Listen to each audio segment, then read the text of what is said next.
Stella? Hi, good morning, TCA board. So I know it's May. You're probably talking about the budget. But wait a second. Last June, this board, who runs the TCA, asked that the contracts with the scope of works be brought to the board for review. That has never happened. And now you're discussing the budget. The other thing that's missing, how can you discuss the budget when it's your job to annually review the development fees?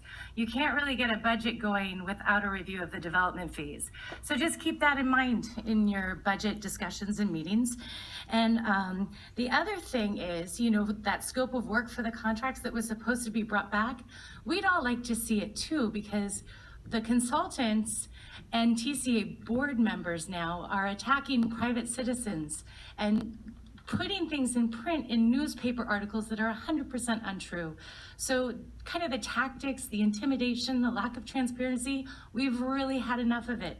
But I wanted to read to you a article that I saw. I thought that it was very well written. It's kind of to the point. If you're not getting paid 185 hours, 85 an hour to read this column, you're not a consultant for the toll road. Nobody was paid that kind of money for producing it. If you are getting that kind of money to read this, a Starbucks gift card would be nice. One of the incubators of corruption is the collection of small sums of money from a large group of people and then dispersing it in big chunks to a small group of insiders. This is what folks are saying is going on at the toll road. They point to consultants for the toll roads being paid $185 an hour to read newspaper as an example of big money being dispersed inappropriate to a small group of insiders. The toll road is an interesting business model. If it was a boat, it would be a submarine. That is how underwater the balance sheet is.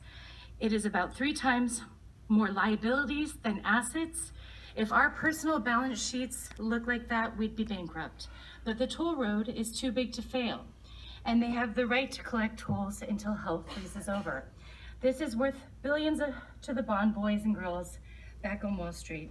There doesn't seem to be any concern about lessening tolls due to Uber and self-driving cars or the obscene amount of cash spent on high-priced consultants and staff, all with no apparent productive results. The toll road has been refinanced more times than a no-money-down house in the Inland Empire. It's collecting tolls since 1993 and will continue to do so till 2053, almost double the 35 years originally promised. It has abandoned its original promise of not using taxpayer money to finance its grand ambitions, collecting millions of dollars in development fees from new homeowners.